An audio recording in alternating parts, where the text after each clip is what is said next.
इन पूज्य आचार्य द्वय के साप्ताहिक श्रद्धांजलि समारोह कार्यक्रम में यहाँ पर एकत्र हुए हैं।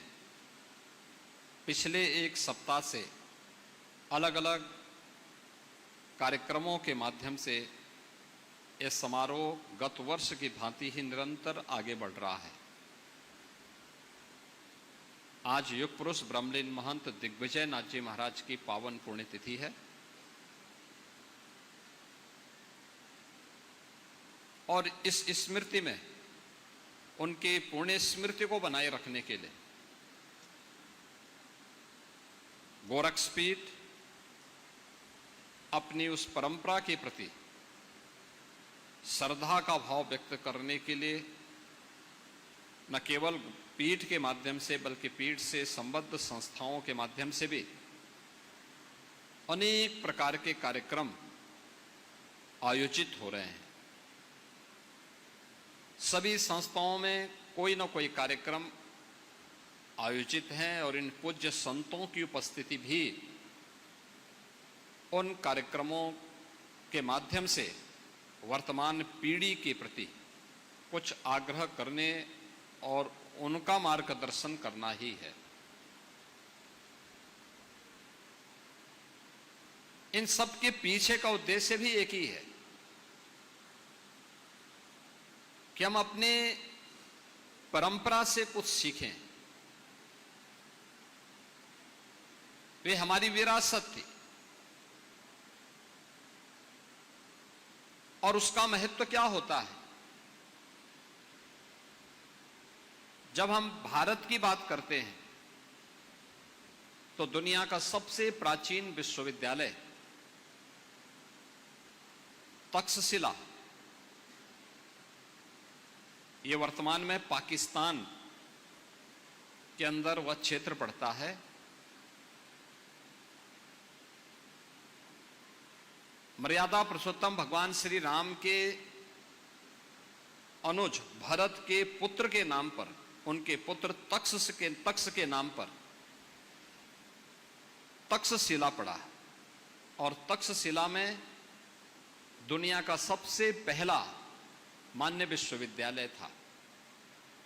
ये वही विश्वविद्यालय है जिसने पाणिनि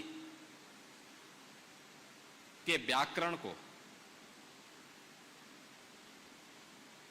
इसी विश्वविद्यालय से वो आगे बढ़ा।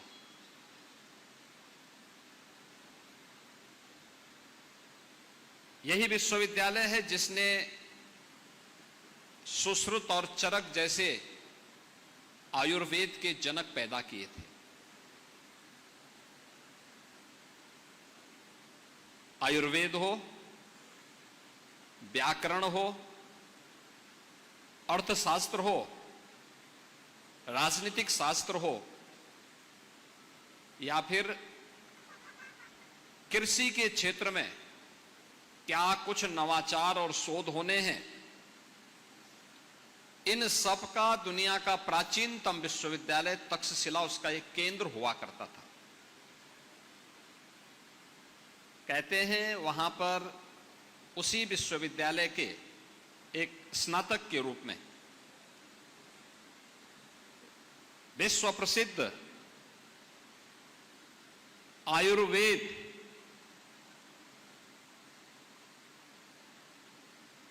के मर्मज्ञ जीवक भी थे। जब वे अध्ययन कर रहे थे कई वर्षों तक उन्होंने उस विश्वविद्यालय में वहां के योग्य आचार्यों के सानिध्य में आयुर्वेद की शिक्षा ली। शिक्षा लेने के बाद जब वह कई वर्ष हो गए उनको, उनके मन में आया कि मैं क्यों ना अपने देश को वापस जाऊं, यानी अपने वापस क्यों ना जिस क्षेत्र के थे वहां पर आकर के क्यों ना फिर अब इस कार्य को आगे बढ़ाऊं।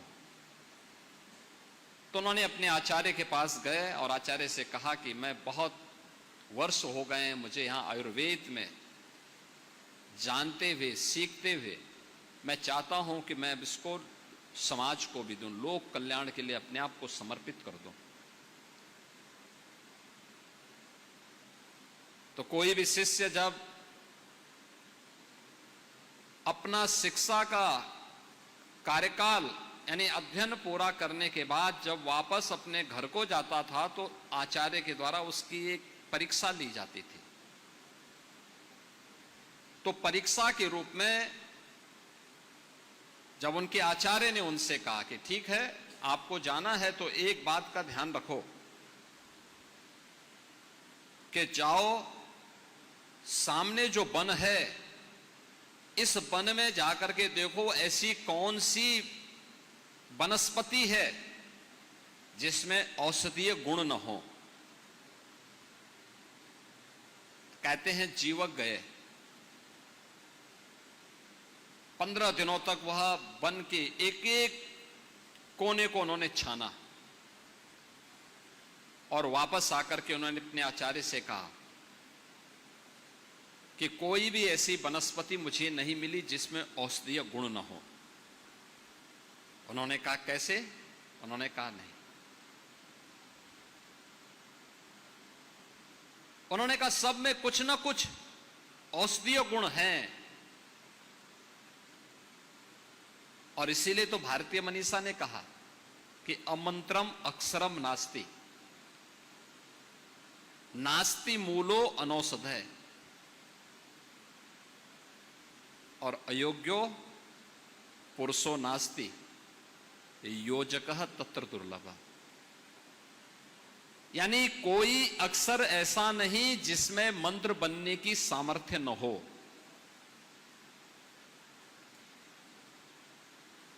कोई वनस्पति ऐसी नहीं जिसमें औषधीय गुण न हो। अगर अक्षर मंत्र नहीं बन पा रहा है, अगर वनस्पति में औषधीय गुण नहीं ढूंढ पा रहे हैं और अयोग्यो पुरुषो नास्ति, कोई पुरुष कोई व्यक्ति मनुष्य ईश्वर की सर्वश्रेष्ठ कीर्ति है, कोई भी अयोग्य नहीं है।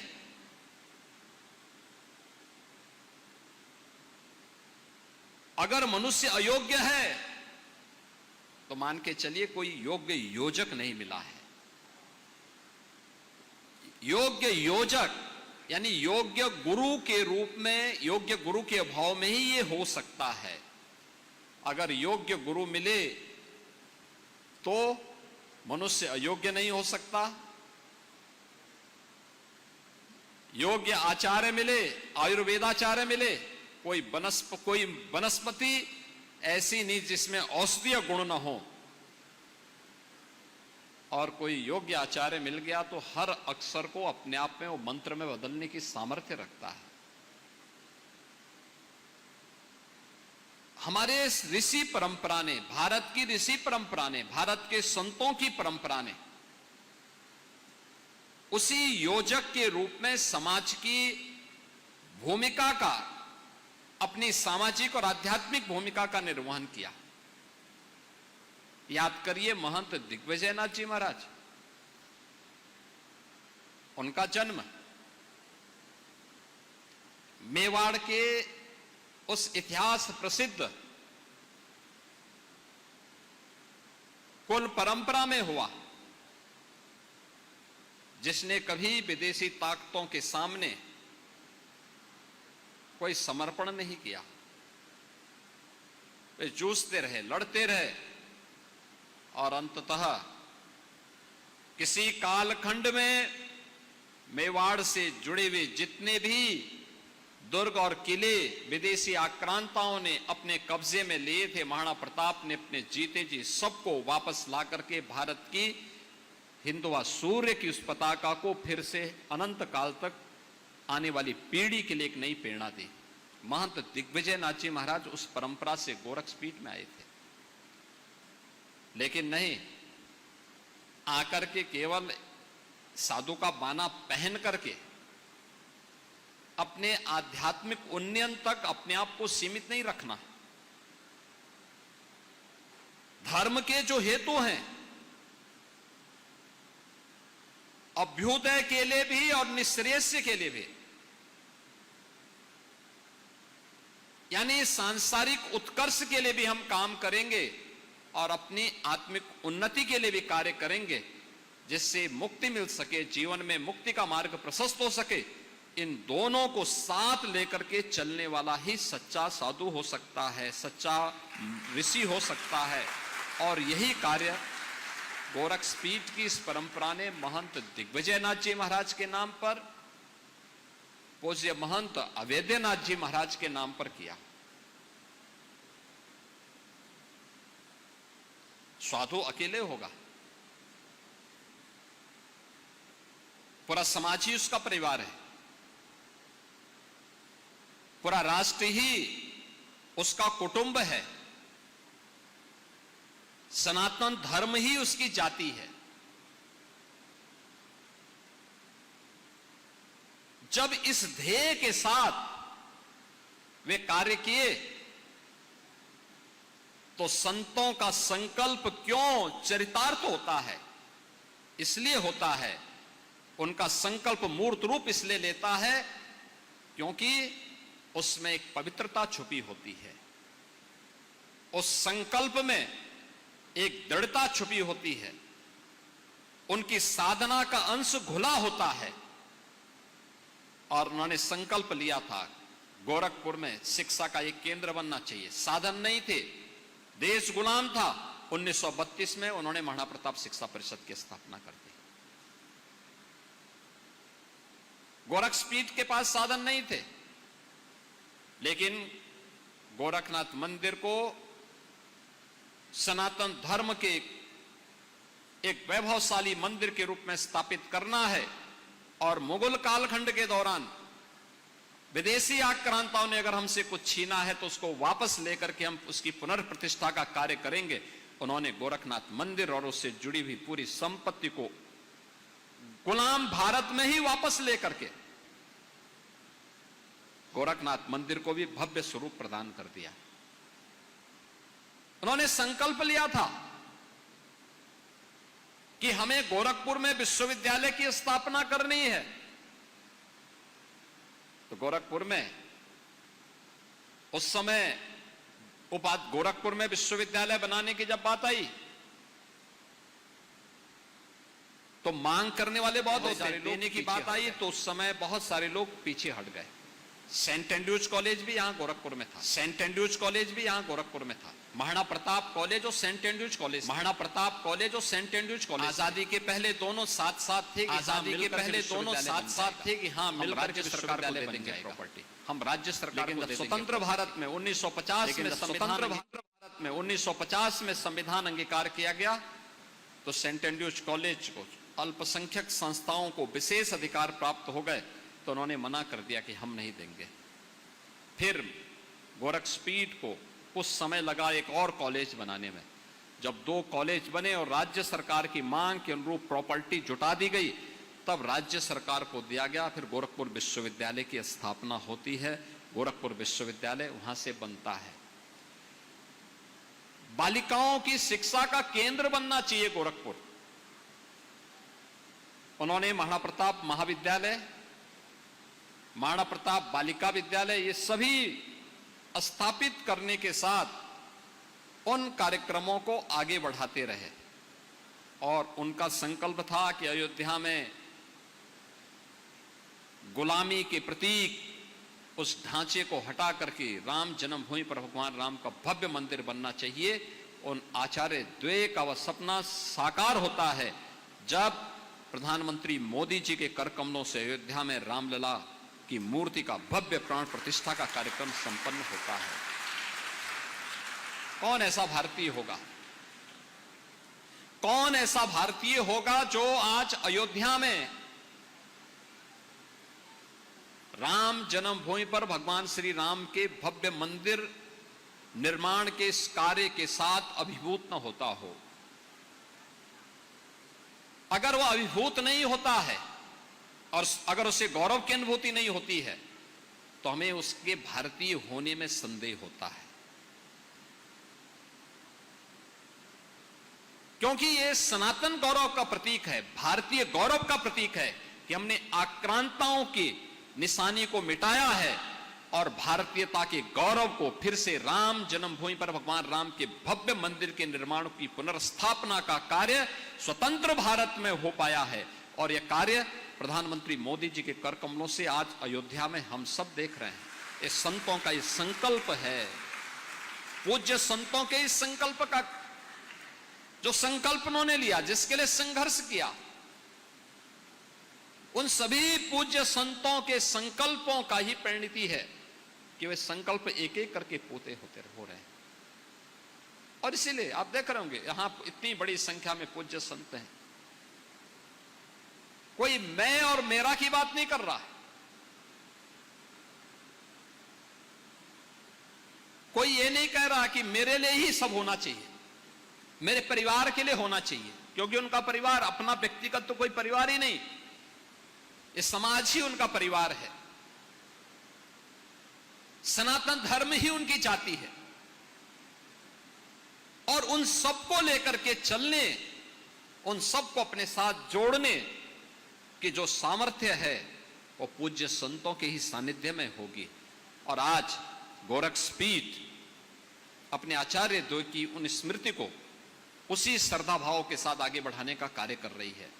मुझे प्रसन्नता है, पिछले एक सप्ताह से लगातार ये कार्यक्रम यहाँ पे चल रहे हैं, लगातार चल रहे हैं।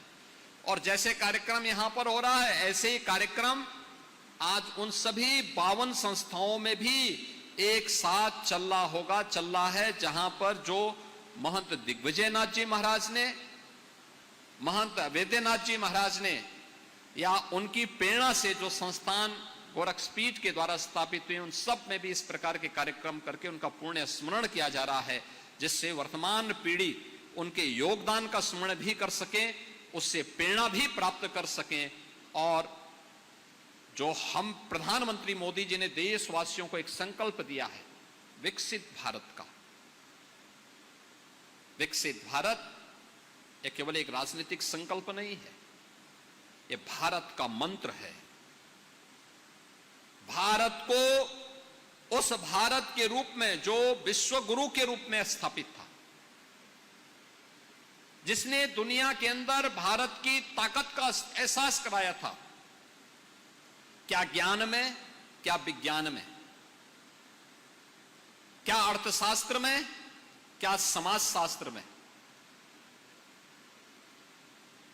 क्या जीवन के किसी भी क्षेत्र में, जिसने दुनिया को भारत की ताकत का एहसास करा करके विश्व बंधुत्व के उस भाव के साथ जोड़ने का कार्य किया था, जिसमें पूरा भारत, पूरी दुनिया वसुधैव कुटुंबकम के रूप में, एक परिवार के रूप में जुड़ती है। और यह भारत की दृष्टि है। इसलिए वसुधैव कुटुंबकम के लक्ष्य को, ये जो आपस में लड़ रहे हैं दुनिया की ताकतें, ये आपस में लड़े ना, यह केवल भारत ही कर पाएगा इसको रोकने का काम। और वह तभी जब भारत शक्तिशाली होगा, भारत विकसित होगा, भारत आत्मनिर्भर होगा। आत्मनिर्भर का मतलब हर भारतवासी आत्मनिर्भर होंगे, हर भारतवासी विकसित होगा, हर भारतवासी के चेहरे पर खुशहाली होगी, हर भारतवासी को उस संकल्प के साथ जुड़ना होगा। और संकल्प अगर हमारा शुद्ध है, निश्चल है, अंतःकरण के भाव से लिया गया हो, तो अवश्य पूरा होता है। तो विकसित भारत की संकल्पना को पूरा करने के लिए इन संतों का मार्गदर्शन, उन पूज्य संतों की प्रेरणा, उनका आशीर्वाद हम सबका एक पाथेय सदैव से रहा है, आगे भी रहेगा। इस विश्वास के साथ मैं युग पुरुष ब्रह्मलीन महंत दिग्विजयनाथ जी महाराज की 56वीं पुण्यतिथि के अवसर पर और राष्ट्र संत ब्रह्मलीन महंत वैद्यनाथ जी महाराज की 11वीं पुण्यतिथि के अवसर पर इन पूज्य संतों के श्री चरणों में कोटि कोटि नमन करता हूं, अपनी विनम्र श्रद्धांजलि अर्पित करता हूं। और मंचस्थ जितने भी हमारे पूज्य संतजन हैं, जगत गुरु रामानुजाचार्य पूज्य स्वामी वासुदेवाचार्य जी महाराज, जगत गुरु रामानंदाचार्य पूज्य स्वामी डॉक्टर राम कमलाचार्य वेदांती जी महाराज, जगत गुरु श्री विष्णु स्वामी संप्रदायाचार्य पूज्य स्वामी संतोषाचार्य सतवा बाबा जी महाराज, रोहतक से पधारे श्री महंत बालकनाथ जी महाराज, श्री महंत शेरनाथ जी महाराज, अयोध्या धाम से पधारे वशिष्ठ भवन आश्रम के श्री महंत और पूर्व सांसद डॉक्टर रामविलास वेदांती जी महाराज, और जितने भी हमारे पूज्य संत जन हैं, इन सभी पूज्य संत जनों का मैं हृदय से अभिनंदन करता हूं, उनका आभारी हूं कि उन्होंने समय निकाल करके इस पूरे कार्यक्रम में भागीदार बने और इस कार्यक्रम अनवरत एक सप्ताह से चल करके आज सायंकालीन सत्र में फिर से कथा का आयोजन, श्रीमद् भागवत महापुराण की कथा का आयोजन होगा और कल पूज्य महंत वैद्यनाथ जी महाराज की पावन पुण्यतिथि के कार्यक्रम के साथ हम यहाँ पर फिर से जुटेंगे। इस विश्वास के साथ आप सबके प्रति भी मैं अपनी शुभकामनाएं देता हूँ।